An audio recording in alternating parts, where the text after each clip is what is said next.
Hello and welcome to another episode of Rugby TTL podcast. This week we are welcoming an international rugby star.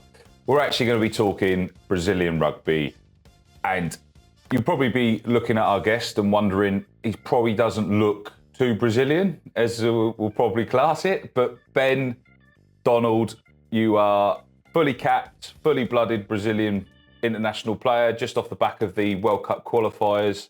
Ben, really appreciate your time, mate, for joining us, and if you can enlighten everyone how we've got to this journey so far. G'day, everyone.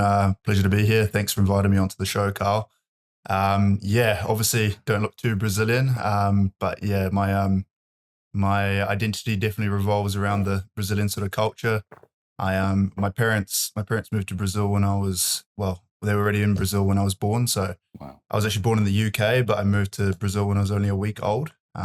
And from there I stayed in Campinas, which is in the São Paulo area, until I was 13 before moving back to New Zealand, where my dad's from. So most of my life now I've spent in Brazil, which is one of the main reasons why I chose to represent Brazil on the national stage, international stage, sorry. And definitely enjoyed the experience so far of being a part of that journey to try and get to a World Cup. Unfortunately, we didn't quite make it, but it's all part of the experience, right?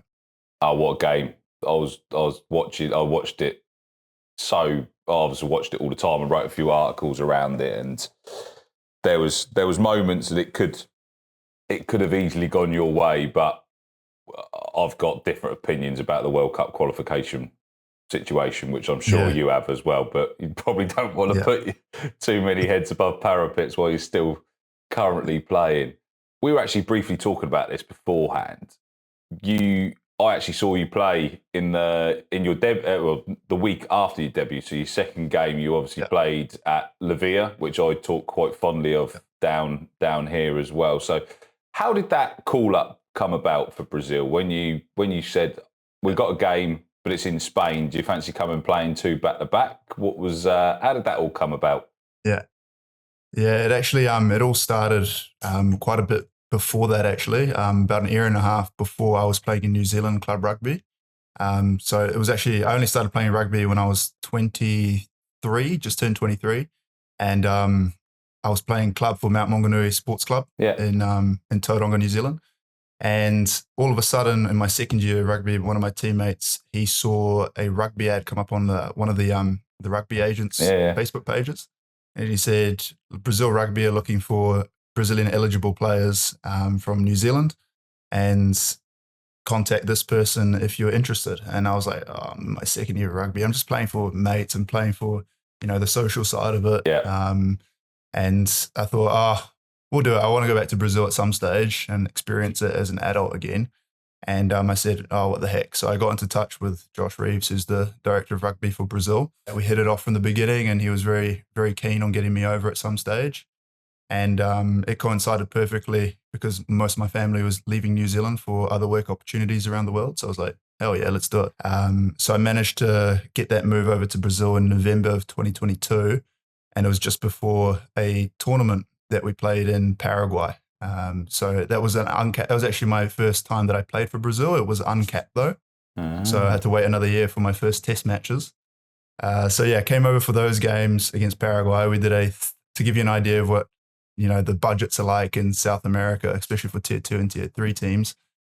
We had to bus from São Paulo all the way to Asunción in Paraguay, which was like a 24-hour bus ride. We'd only stop for dinner or breakfast or whatever, overnighter on the bus, get there, and I think it was the next day we had our first game. Wow. And so we stayed there for, I think, 10 days, and during those 10 days we played 3 matches against 2 Argentinian provincial teams, and then basically a Paraguayan 15, which was an awesome experience and gave me my first taste of what Brazilian rugby and rugby culture is like. So that was an awesome experience that I look back on with really fond memories. It enlightened me to the realities of at rugby at this level. And then part of that deal was also that I come back and play for the Cobras in the Super Rugby Americas the following season. So that's it used to be called SLA, which is Superliga Americana de Rugby, and then it got rebranded to take on the Super Rugby Pacific sort of branding, which was great actually. And then So that kicked off in March, and we played until the end of May, beginning of June. And that was awesome. We got to travel around the whole of South America playing rugby, and the States. We had the American Raptors in the league at that time. Yeah. So that was cool, going from playing in, 35-degree humidity and then going up to the States and playing in the snow, basically. It was a pretty cool experience. And most of my teammates hadn't seen the snow before. So, as much as, it's a high performance environment, it's pretty cool because then you get to see a lot of people having new experiences that they probably wouldn't have had because of rugby. And then, we finished off that season, didn't do too well. We only won, I think, 2 or 3 games. That was the World Cup year, so that was 2023. So we didn't have a lot of test matches that year. So I think all we had was, I believe, before the La Villa tournament in November, there was only 3 matches, and only 2 of them were test matches, and they were going to be against Paraguay or Colombia or something like that. And I thought, look, I don't really want to stay in Brazil and just train for 6 months and play 3 or 4 games. I'd rather go somewhere else and develop my rugby and keep playing games to keep getting better and different experiences. So I ended up getting a signing for a club in Ireland, Sligo. Not a very high division team, but I had loads of connections there. What teammate of mine from Cobras played over there, Irish fella, and our strength conditioning coach also came out of Sligo. And it seemed like a great place to go play rugby, enjoy it, and be more of a leader in the team and work on those skills. So I did that. Played the rest of the year up there until the end of December, and part of my deal over there was that I'd get to leave and play those test matches for Brazil against it was going to be the US first, and then whoever won those games will meet in the final. We ended up losing, and we played Canada in that second game, which I believe is the one you probably watched. Yeah. So that was how I came to play my my first test matches. It wasn't just out of the blue. It was something that was kind of worked on over a long period of time, and I had to kind of be patient and wait for my moment. But it was awesome. Like I came off I came off the bench for those 2 games. Wasn't expecting to start or anything like that straight away. We had some awesome locks in at the time, and it's just an amazing thing. But you always remember your first game because it's that sort of adrenaline that courses through your veins. No other game is like your first one. And when I came on, I just felt like I keep running and running and running the whole time. But then afterwards, when there's a water break, you're absolutely gassed. You're like, okay, I need to calm down a little bit, But that's how my first cap came.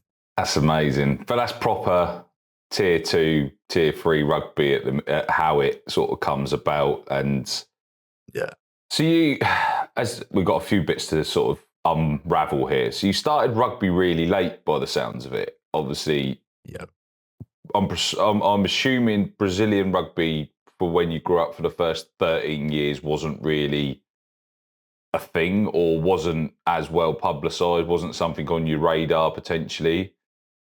But you said you didn't start properly till you're 23? Yeah, exactly. Wow. So growing up in Brazil, obviously there was very limited, other than in the main city of São Paulo, there aren't any like clubs that were readily accessible for me back then. My dad's a massive rugby supporter, obviously. Yeah. We used to wake up at 4 o'clock in the morning and watch, the Super Rugby matches. Nice. He was a Hurricanes fan at the time, and I was supporting the Crusaders because I like Dan Carter and Richie McCaw or something. So can't blame you for that. We'd wake up, watch those games. Wake up, watch those games and whatnot. And that's kind of how that was my first interaction with rugby. That's how I kind of developed an affinity to it. But because there was no rugby available, I took up football. And to be fair, I love football. I was mad about it at the time. Brazilian culture is absolutely crazy. That must be unreal really difficult. Grow up playing football in Brazil. Like I love football as well. I've got my team back in England and stuff. And I grew up watching that era of the Premier League with Henry and like you got the Pirlo. I grew up watching Italian football in that sort of sense.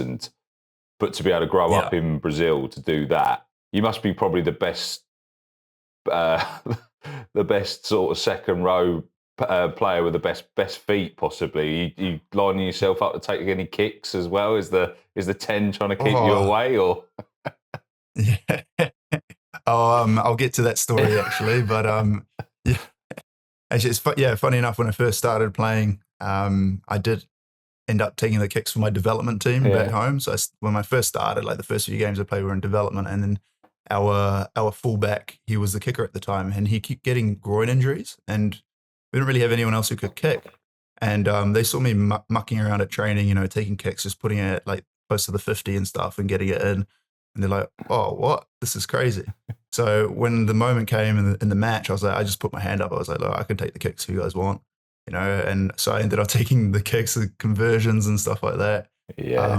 I remember there was one game I got a little bit full of myself with the kicks. I took one kick, like, how Dan Carter did. He took it with his wrong foot in the World Cup final. Yeah. I did that once in one of the games. I took it with my left foot. I'm right-footed.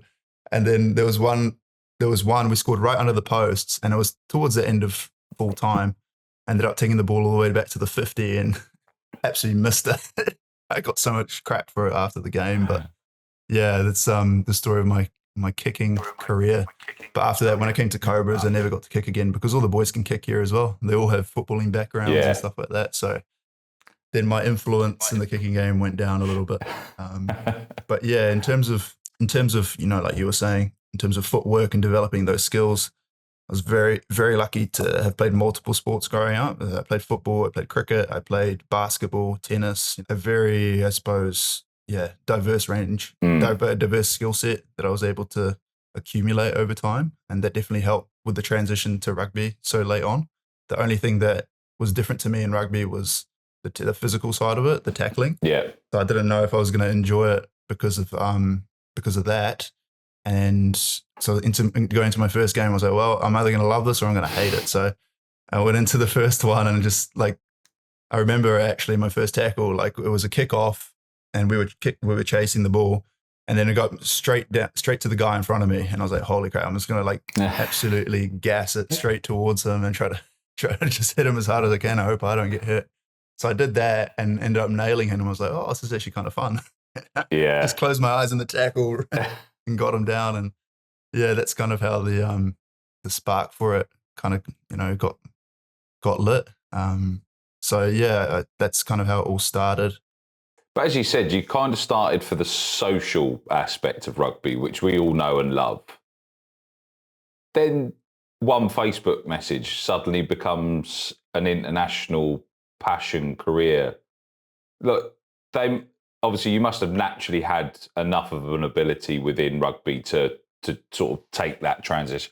How does it go from one Facebook message playing social rugby to playing in an international side with the Cobras as well? Obviously, Super Rugby Americas, for those that aren't aware, I'm a big advocate for it. I cover it for ATR as well, and they've got some exceptional players down there, and obviously it's a growing base as well. It's getting bigger. Obviously, they just added the 8th franchise, etc. So to go from that one Facebook message to where you are now, how's that development transitioned? How have you had to change from I'm going for a few beers to actually I've got to take this seriously? Like, were you able to do that with your job role, etc.? Was it just a case of you were able to flick the switch, or how did that work? Yeah, it's a good question. So I always had a desire to play sport at a highest level. So like whether that was football at one stage, and then after that came to an end, I was always looking for something else to fill that void. And then came rugby. And the idea, like you said before, like it was just to go out for a few pints with the boys, have a good time, expand my social skills a little bit. I was a little bit awkward before rugby, so that was another benefit of it. Brilliant. And and then when that opportunity, well, I guess my first year of rugby was a bit of we lost a lot of games. And then the second year, I saw the power of how high performance cultures work, and how a really tight knit group working towards a goal, a shared cause, can really transform a team's fortunes, and with the luck of a couple of good players as well. But we focus on the culture side. Yeah. And in the second year, we ended up going from last to first place within a year, and that kind of transformed my sort of attitude towards playing rugby, going from just taking the piss on the weekend, having a bit of fun, to actually like training hard, going after it and realizing, oh, maybe I do have a future in this sport. So I was, I think halfway through that stage, I was keen on getting into the Bay of Plenty Steamers, one of the NPC teams in New Zealand.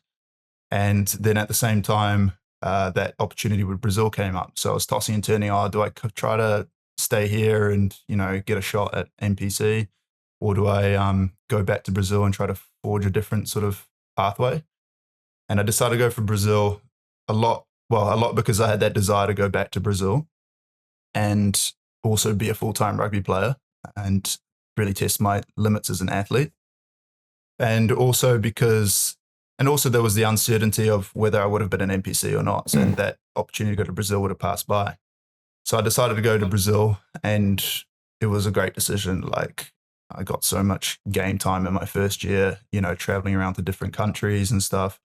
And regarding your comment about, the different mindsets, like, I think that achieving that childhood sort of dream, of being able to live and breathe sport and just test yourself to the limits every day, it really didn't make a difference. It didn't change. It didn't make it too hard to transition into it, because I really enjoyed it.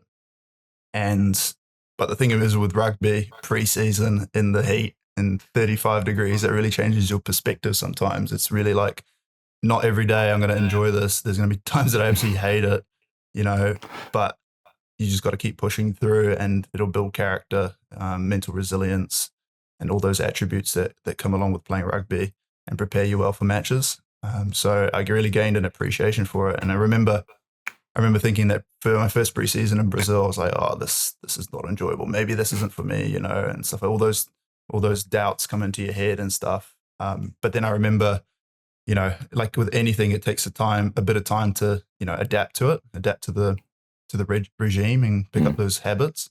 And I remember, the following year when I came back, I was a lot more prepared. I was a lot more, mentally ready for those challenges to come up, and I wasn't caught by surprise. Yeah. And I took a lot better care of my body in terms of nutrition, recovery, all that sort of stuff. And it's something that's going to serve really well for other things in life as well, I think. 100%. Obviously, you've also experienced New Zealand rugby culture, Brazilian rugby culture, and obviously dabbled over in Ireland for a bit as well. What's the key differences between all of them? What did you find stood out? As you said, obviously gone to Brazil, there's budgetary issues. New Zealand's probably a little bit, they've got budgets, but they probably play a different way. How did the culture sort of fit between the three when you sort of got involved in all of them? Yeah, it's culture. Culture is definitely one that stands out. Two very, very different rugby cultures. I think in New Zealand, from my perspective, it's a very positive culture.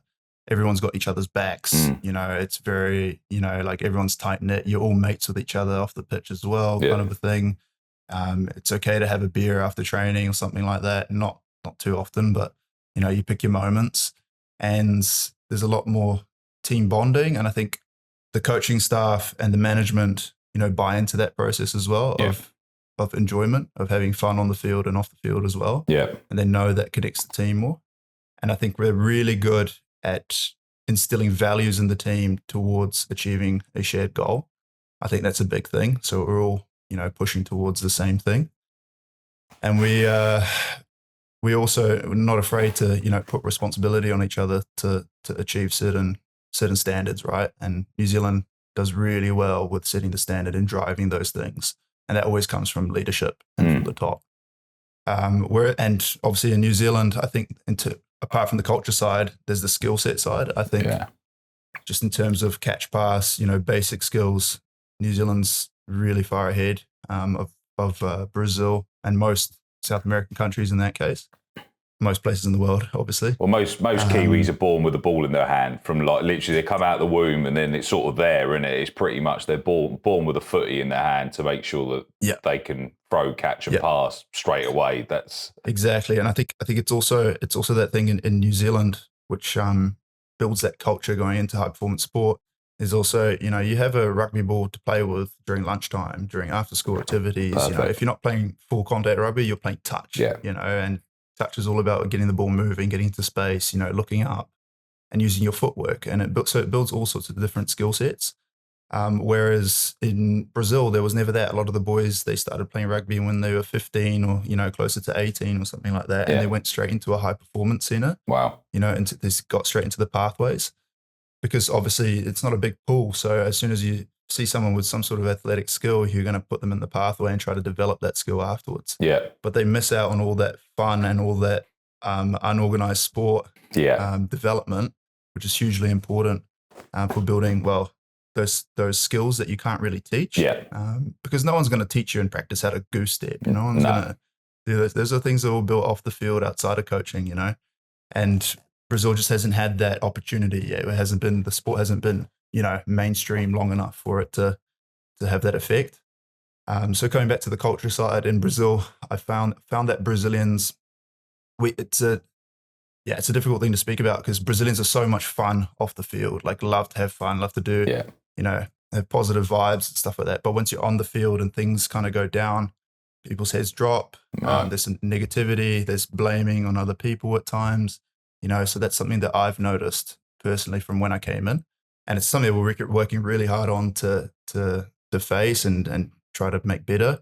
And I think a really big part of that is getting a psychologist or a performance coach involved, which could change that sort of environment. And getting those kind of people involved is going to make a huge difference in the future. But in terms of the culture within the group, we're all very tight knit and very very happy people, and very supportive of each other. It's just when the pressure gets put on us, some people just don't know how to deal with it. And you've probably seen that in some of our results. We've been leading for most of the game, or we've come back and we're leading, and then all of a sudden, like, something happens and the floodgates open. So one of those things. I think that's probably come from, as you said, though, going straight from nothing to a high performance. There is no middle ground, and obviously that Brazilians are so passionate as well. They it's the same as any South American. They talk with their hands a lot, don't we? And like very vocal about their opinions, and very.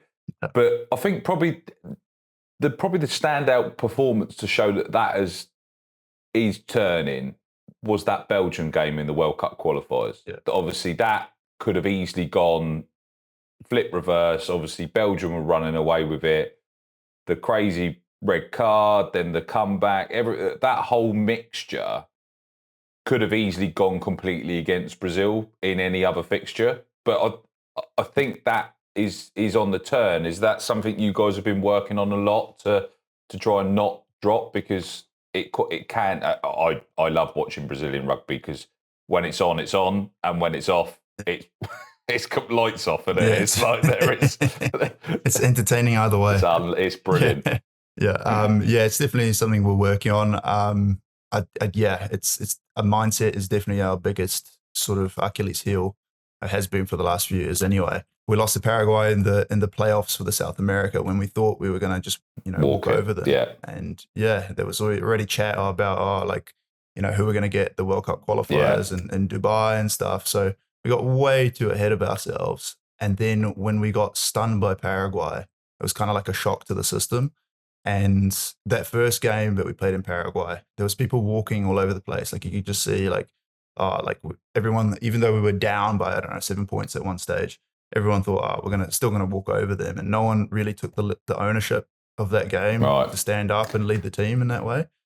It was extremely hot. It was difficult conditions, but they were running, so we could have run as well, Yeah. And so the whole focus over the next few games, especially going to that second Paraguay game, was just run as much as you can. Like, we got a bollocking from Josh at the end of that match about not running. Our S&C coach was showing us all the stats and stuff like that. And guys who usually are off the charts in terms of meters, high speed meters as well, they were down like with the props kind of thing, and it wasn't, it wasn't too pretty. And so the whole message going into the next week was just run more, work rate. And it showed when we came to Dubai. That was also the focus, and it was already ingrained in us. And we're able to, put in a lot better performances. I think it also helps that we got our players back from overseas. The one thing that tier 2 and tier 3 teams struggle is to get their best team out. every match. And yeah, we were with that Paraguay game. We didn't have our best players back. Not saying that would have made a difference in the results, but for the Dubai matches, we had most of them back, bar a couple of players. And you could see that we just looked a bit a different team out there, with a different mentality, especially when you get a couple of, Pro D2 players who have top 14 experience. You get a lockback who's got exceptional leadership in Italy, is 15-year pro, so those things make a huge difference, not just to the performances, but to the team environment as well. And that contributes to culture and to the mentality of the team. So yeah, there's been a huge focus on our mental side of things. There's a lot of work to be done. We've acknowledged it, and I think the first step to changing those behaviours is knowing that it needs to be done. Was the gaffer departed just before the first Paraguay game as well? So there was probably a lot of issues there. Was obviously as you're part of the setup, I'm sure you can't probably say too much, but was that a bit of a shock, or was that an expectation that happened, or how did that all come about as well? And then next thing you go into Paraguay to already think that you've won that to get into Dubai. How did that all sort of fold around the situation? Yeah, it was definitely a shocking dismissal. Certainly the players didn't see it coming. And yeah, to do it just the 1 week before the match was it was tricky, obviously. Like, we weren't in a good spot. We hadn't won many games this year leading up to those Paraguay games. Yeah, it was just the timing of it that was a bit strange. If you're going to do something like that, you'd expect to do it potentially after Paraguay or a few months before, to have the ability to make those changes that you want to see. But I guess at the end of the day, the union saw that Josh could pick up the mantle, and he'd already coached us before, and they probably thought he could make a positive sort of change leading into those Paraguay games and potentially Dubai as well. So, hey, they made a pretty ballsy call, and hey, not sure I don't think it paid off, but I don't know if it would have been any better if the previous gaffer was there. That's hard to say, but yeah, I enjoyed my time with both of them, to be fair. A week before that is a proper ballsy call. And then obviously the only saving grace was Paraguay can't do paperwork by the seems of it. So it's a big risk to run, that, isn't it? So that was just literally out of the blue. That was a federation decision. That was not player led. There was no external pressure for it to be happen. It was just one day. Next thing you know, you've got a new gaffer. You've got to go and make sure you get to the World Cup. Yeah. I mean, I don't know the ins and outs of the situation, but yeah, for me, I remember I was walking. My dad was over in Brazil visiting, and I remember I was going out to meet him at a restaurant. And as I was walking over to the restaurant, I just get a text, saying that he's been sacked, and I was just like, oh my gosh, it's kind of just stopped there in the middle of the street, and I was like, holy crap, that's crazy. That is mental. So obviously you were playing at the Cobras. Are you still with the Cobras now? Because you're actually now in the UAE, aren't you? So we're obviously talking in a completely different time zone again. So you've been on the road again. What's the current plan of rugby for you at the minute? Yeah, at the moment the slate's pretty clean at the moment. I'm in the UAE because my parents live here, so I'm just visiting them for Christmas. Lovely. And I haven't made any decisions yet on next year.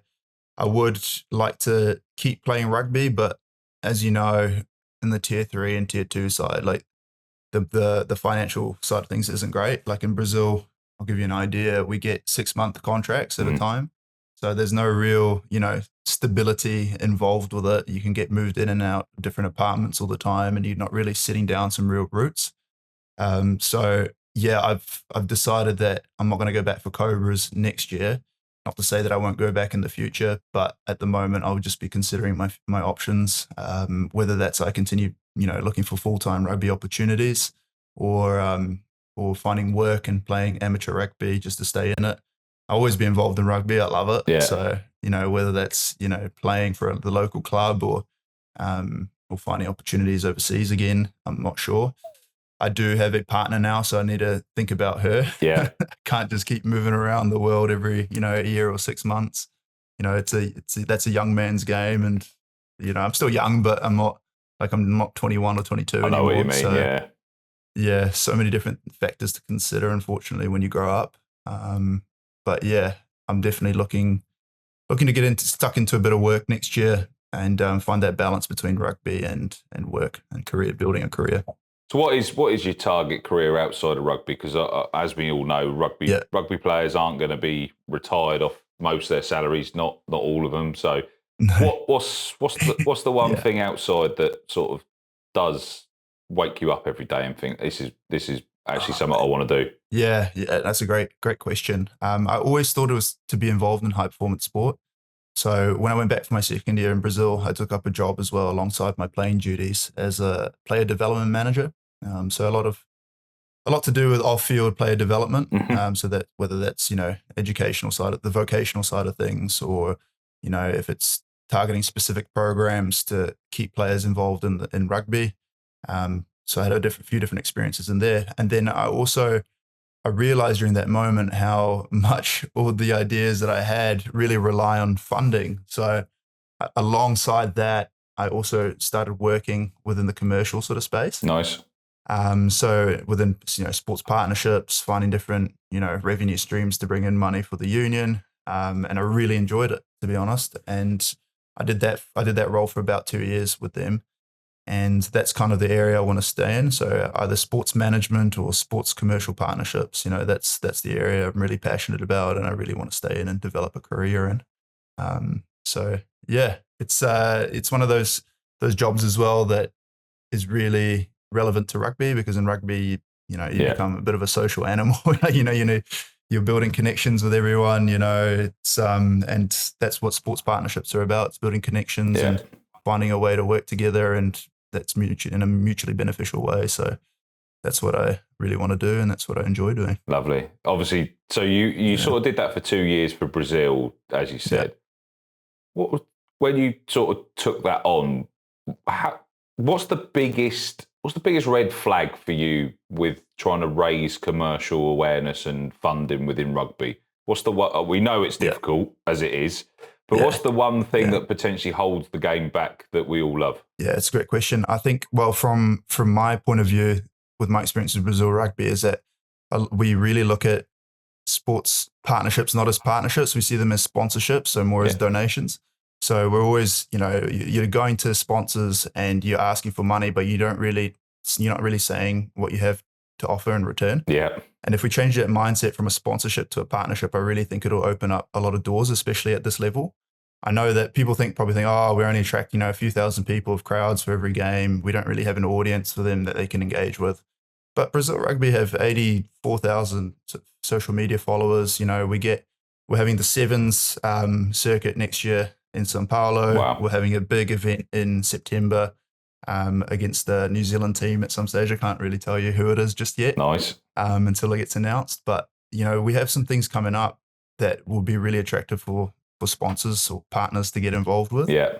And I think we have a really compelling story, especially with our girls doing amazing things on the world stage. Our men's team obviously working towards trying to qualify for a World Cup. So there's some great opportunities for partners to get involved with and grow with us and find some alignment with our values.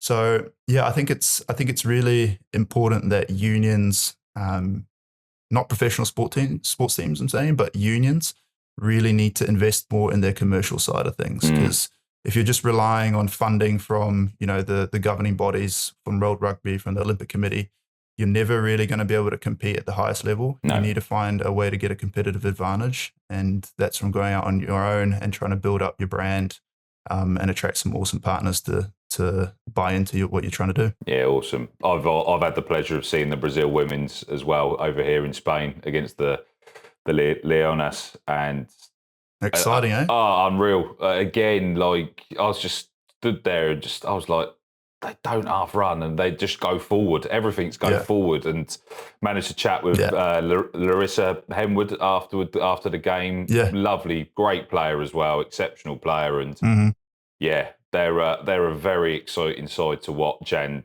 to see how they develop within women's rugby as well. I can't wait to see that grow. Obviously, back to the drawing board for the men's team after the World Cup miss out. What's the the new gaffer? Is he now been confirmed the new gaffer? Is he the long-term one, or have they got bigger plans? What's Brazil rugby looking like going forward? Yeah, it's a great question. I can't say too much because it's more speculation, and I don't know exactly what's been done at the moment. But I know that there's a few opportunities to build relationships with other unions around the world to be able to, import some players to really up the level in Cobras, because we keep finishing last in that competition, and it's not a great look for the Brazilian public who love to see their sports teams winning. Yeah. So if we can attract, a few, pretty world-class players, but maybe players that have a lot of experience, great leadership skills, and have been there and done that to the Cobras, it'll certainly add value to our team. Yeah. We've had Argentinians obviously come over every year. We have about 4 or 5 that join the team. Yeah. And they're brilliant players, but a lot of them are either trying to, it's their first time playing in Super Rugby Americas, and they're just trying to, impress to get back into the Argentinian system. Yeah. Or it's players that are towards the end of their career and they're looking just to come over for a little bit of a holiday, and fair play to them because they have a great time. But in terms of development and the best thing for Brazilian rugby, we need those guys who, are really passionate about rugby, who really want to help Brazil rugby develop at the same time. Yeah. And it could even be players that are looking for, a player and coaching sort of opportunity where they get something out of it as well, So yeah, I think there's lots of opportunities that's been presented, and now it's just whether we can kind of capitalize on that. I just hope it doesn't come down to money, to be honest, because when it comes down to money, it just sucks, mate. Yeah, sucks. That's rugby. That's how rugby seems to think, rather than in other mindsets. Because now that obviously the Capybaras have now been added as well, so that's a 4th Argentinian franchise. I think I'll just comment on that quickly. I think that's huge because the one thing that Brazil struggles with is having a proper domestic competition. We do have one, but the standard isn't very high. So that your guys that you pick up from those comps to come up to Cobras, it's a massive jump. Yeah. Like it's going from NPC to the All Blacks kind of sort of standard. Not comparing us, but yeah. And so it makes it really difficult for those guys to gain confidence, because they're going in from a competition that they're dominating to a team where they're not getting that much game time. And then when they do, they're thrust into the deep end and expected to perform straight away. And they lose a lot of confidence because of that. So getting an extra 2 games in the Super Rugby Americas competition is another 2 opportunities for guys to get that experience. So 14 games instead of 12 is massive for us. And just going back to the other thing that we spoke about next year, what we're going to add in, I know that we're adding in so going back to the mental skill side and psychology, we're getting in a very experienced performance coach in terms of sports psychology, who's going to be working with the team next year. So I'm really excited to see. I really believe that that's the link sort of key for the boys. Yeah, the missing link, exactly. And he'll be in working with the boys, in different periods throughout the year. And I think it'll make a massive difference, mate.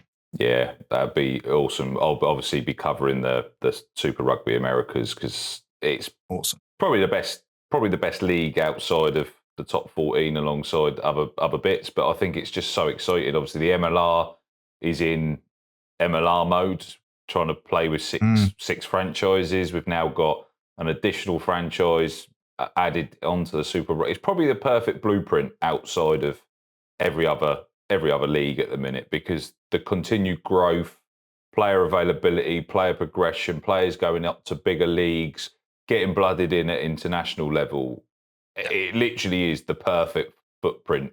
The only thing we're now missing is a World Cup in South America to bookend how that runs. And I think that'd be huge. If it'd obviously have to probably be Argentina. It's not going to go anywhere else in South America, but you could share it. You could share it around, but you could do. Argentina's your place to do it. That's the heartland at the minute. Obviously, four franchises, a massive top 12 teams underneath that as well, and then you've got the amateur. We obviously cover a lot of it on the channel with one of our lads that's based in Argentina, and the coverage on it. He just interviewed Agustin Pichot. We've got Rodrigo Isgro lined up. Santi Carrera sort of to come on and I train with a lot of Argentinians here, and just to understand their passion for the game, and it's obviously it's starting to spread out, it's rippling out within South America as well, which is great to see. It's just funding, as we know, and World Rugby have gone and put a large amount of funding into America for the World Cup to make sure that doesn't collapse, and for clubs to go and play, and international sides to go and play in America rather than actually potentially solving the rest of the world. But that's governing bodies, isn't it? So that's that never changes. That is the thing. And I guess the question is, obviously, if you can unlock America, you're going to unlock huge commercial value and a massive new audience. But the question is that even possible? You know, is it just too competitive over there? Will it work out? I don't know, to be honest. It's a big gamble. You talk about Brazil rugby having the courage to, you know, sack our coach a week before Paraguay. It's very courageous bold from World Rugby as well to put all their chips in America. So it's going to be very interesting to see how it develops. I still think they're looking at what they think NFL is and what they're never going to be able to replicate that. And a lot of comments and stuff, I've done a lot of articles, I do a lot of stuff around the MLR as well, and obviously the franchises collapsing, etc., etc. And a lot of comments from American fans is stop bringing people over that are waiting for a payday. Solve the college rugby and the path. And Americans want to watch Americans do well. They're not worried about Bowden Barrett retiring, coming over for his last five years or whatever on a stupid payday. They don't care about that. They want to see their own get better and better and better. And as we know, it's the same with Spain. It's the same with Brazil. It's the same with America. When they're at the top, given the opportunity to be top of the game, the ceiling knows no bounds. Like Brazilian football, all of these, obviously Spain, every sport they're in, when they get that opportunity, they will go to the top end. And we've also got to find a way of stopping that ceiling on rugby. And I know this is probably going to be another thing that I'll rant on about somewhere else, but the Nations Cup, obviously we've got the new Nations Cup to take over the Rugby Championship, etc. That's going to be back, not back. We've then got this half-assed attempt at a Tier 2 Nations Cup where apparently the whole environmental policy of World Rugby's been burnt in front of everyone because people can travel across the world to travel from Northern Hemisphere, Southern Hemisphere, just because we want to play some extra games. Like, how does that, from you playing within Brazil, when you see stuff like that, the Pacific Nations Cup obviously being played in America, the commercial element, how does that even make it possible for nations like that to try and develop and aspire to that spot? Is that ever possible, do you think? Or it's an interesting, it's a difficult question to answer, really. So, for example, with America, I think without the risk of stepping on toes and stuff like that, it hasn't really worked out commercially from what we've seen with teams folding and stuff like that. And I think they're starting to learn now that it's not about just simply bringing in good players from overseas and then capitalizing on that by winning games and whatnot. Like you said, Americans want to see Americans do well. So I believe that they've changed their regulations where you're only allowed to start 4 overseas players or something like that in a match. I think, not sure. Anyway, it's tightened up. They've sorted that because obviously the reduced 6, they've worked out something. So and they're not the first country to do it though. That's the thing. It's who suddenly classed as American is also the upper one around. There you go. 100%. But I think they're starting to learn. It's going to take time to build it up. They probably realize that it's going to be very difficult to achieve that commercial success straight away. Yeah. So it's something that they're going to have to develop long term. And I think the problem is, when people go into the American market, they expect a return straight away, whereas rugby is a little bit more difficult. It's something that it takes time to build, get fans, engage with the community, get players as well, because if you don't have the full ecosystem around the rugby team, then it's never going to work out properly. So there's a lot of things that South America, have done differently to America, and that's all the teams over here. Their pathways towards the national team and improving our chances of getting to World Cups. Right, that's the whole idea behind Cobras, Yacarés from Paraguay, Selknam from Chile, all made up of mostly their own players. Yeah. And then Argentina as well. They've got an abundant amount of players. And before the SLA competition, they only had the Jaguares, right? Yeah. Jaguares who were in Super Rugby. And when that stopped, they needed another way to breed players. And then they came up with the SLA competition, and Jaguares were in it, and then they left, and then the Pampas came in for them, the Buenos Aires team. And so they had Pampas and Dogos up until 2 years ago. Until last year, and then Tarucas came in from up in Tucumán in Argentina. Great part of the world, mate. Yeah, you got to go to there. And now they've got obviously the Capivaras. So they've gone from having one team a few years ago to having 4 professional teams. So it opens up a huge amount of possibilities. And then the best players from these teams, they go overseas to Europe, and they're playing against the best players in the world week in, week out, playing 30 professional matches a year rather than what it was 12. Yeah. So they have a massive pathway, and Argentina, it's going to be very difficult to beat them in that sort of sense, for Brazil anyway, because that's something that's been embedded in them for years and years and years, and they've built that infrastructure. They've got a solid domestic competition, solid fan base, and they have a differentiation to football, And so they've been able to capitalize on that, and they're doing very well. Like Argentina have always punched above their weight on the international stage, and they're a lot better team than people give them credit for. Whereas Brazil, we're probably 20 years behind that at least. We've only got one team. We don't really have a solid domestic competition, and our national team isn't quite performing just yet. So if we follow the Argentinian model, I'm sure that we'll be able to get players getting big contracts overseas, and that'll come back and contribute to Brazil as well. I think it makes it impossible for nations to get towards there, because again, it's another closed shop. Does that then stifle games? Does those opportunities for Brazil to go and play other options? I think it's going to be another way of stifling commercial opportunity by putting in a pretend bullshit made up nations model that is ring fenced for the select few again. Yeah, I don't think the whole thing behind that, to be fair to World Rugby, I think it's to prepare these teams the best way possible for the World Cup. If it's the year before the World Cup next year, and they have limited amount of matches before they get onto the World Cup scene. And you're seeing with the World Cup draw that there's a lot of, there's some really weak pools, I suppose, or mismatches, I would say. Yeah. Like even if Brazil were there, we get smoked by pretty much every team. But to prepare these tier 2 teams, they need to be playing against good competition leading up to the World Cup. And if you're playing against tier 3 nations like Brazil, for example, they're not going to get the right development. So you need to give them teams that are on par with them, that they'll be able to compete with and keep getting better.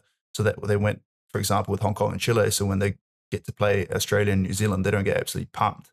It's going to probably happen anyway, but at least they'll be able to put in a performance that isn't, 100-0. It might be, 80-14 or something like that, or whatever. So, yeah, I don't know if it's the best for, the global game, but it's certainly going to help those teams who are in the World Cup, I think. And I think it's also, it refreshes the international fixtures as well, right? We're also used to touring teams coming over in the winter time in the Southern Hemisphere for 3 matches, and then we do the Northern Tour for the autumn series, and it's become a little bit stale, to be fair. So I think it's kind of good that we freshened it up a little bit. I agree. Not sure if it's the right way to do it. No, exactly. Yeah. I think the idea is there. I think we just got to refine it. I think because there's the top tier nations, they're the ones that the tier 2s need to be exposing themselves to. Obviously, Spain managed to play against England A and Ireland A, got 2 different tests. I went to the Portugal-Ireland A game as well. That was a completely different level again. That's the ones that the tier 2 nations need to be trying to expose themselves, rather than that tier 1 pocket being completely blocked off again. That's the it's kind of like we've done this to protect the commercial pocket at the top here. Yeah. And done this as a token gesture. That's how I see it, rather than saying, actually, they're going to play this, there's going to be this promotion, this relegated, this. It's just, right, you've qualified for the World Cup. Zimbabwe now managed to get 3 games in England. They'll probably get a little bit more of a commercial, but they're getting to play against the tier 2 nations that they're in the similar sort of sphere to, but they're not really going to be playing at the World Cup. So it's not a progression. It's just there should have been options to explore commercial and physical game options with the A teams. Like obviously got the Pumas 15s. What a team they are as well. To go and play someone like play them. Yeah, exactly. Like to go and play against like the Zimbabwe, that would have been a bigger test. England Day was a great test for Spain. Yeah. Ireland Day was a great test for Spain. They're the games that I think we now need to see, rather than Georgia saying, we can go and join the Six Nations. It's not happening. That's a great point. And you saw with Chile playing against Italy recently, they only lost by 15 points, was it? Over in roughly, they play in Italy. About 15 points. And that's a bloody good effort for Chile. Yeah. I think they hadn't played a match since qualifying. It was the only game they played. It was the only game. They only played their game. So they didn't have any prep or anything like that. And Italy I think it was their last game of the Nation Series. So maybe they didn't have their best team. They did rotate. But still bloody impressive though. 100%. And it shows that, these tier 2 teams who are starting to get more appearances at the World Cup, they can compete at that level, especially if they have their best players available. And I agree with what you're saying about bringing more A teams to play against tier 2 teams. I think that would be fantastic. To be fair, you've got the All Blacks 15, England A, Ireland A. I'm sure you're never going to get a French A because the clubs won't release it. No. But for example, with Argentina 15, like we played them. And for me, they're always the hardest game of our international calendar. Yeah. Like, they're tougher than playing Samoa, in my opinion. Yeah. When we played them. So, there's a lot of, I think it's worth considering potentially adding them to more fixture lists around the world for sure. I think what World Rugby might be a little bit cautious of is, having too many A teams, and then all of a sudden, your 10 to 11, 10 to 20 rankings, they're not actually the number 10 to 20 in the world anymore. It's the A teams who are. The thing was, though, the Spain games against those were not classed as ranking points. They weren't ranking games. Yeah. So No, I know, 100%. But then there's that debate that you can have, But there's no difference to Chile only playing one game this autumn international. So there's Tonga only played one because it couldn't financially make it work. So it's, do you sacrifice ranking points for experience? I would every day. As long as if you qualify for the World Cup, like the ranking points in the World Cup should not matter where you are. That's the draw. The draw's the draw. Like that's how we need to look at it. But Ben, I know you've got to jump on another call, mate. And it's been an absolute honour sitting here chatting with you, mate. And for those that obviously want to now keep an eye on your career, what's the plan? You still going to be playing for Brazil? You still weighing up your options? How are we going to be able to keep an eye on you? Still weighing up the options. I haven't closed the door on playing for Brazil in the future for sure. I think this year like the next few months at least anyway, I won't be playing too much rugby. But after that, I should be hopefully back on the scene at some stage. I'm not a big social media person, so I wouldn't try and go find me on Instagram or Facebook or whatever. I'm on LinkedIn, so if anyone wants to connect there, I'm happy to. But if not that, just follow Cobras Brazil and follow Brazil Rugby, and then you might see me pop up in the next couple of years again. Right, absolute honour, Ben. Really appreciate your time. For everyone that's enjoyed this podcast, make sure you like, follow, subscribe, all that sort of good jazz. We'll keep an eye on Ben for you as well if you can't find him on social media, because we've also struggled as always. But what a story, what a journey, and what a pleasure to talk to such a passionate rugby fan as well as playing at the highest level. For everyone that's enjoyed this podcast, make sure you share it everywhere you can, and thank you and goodbye.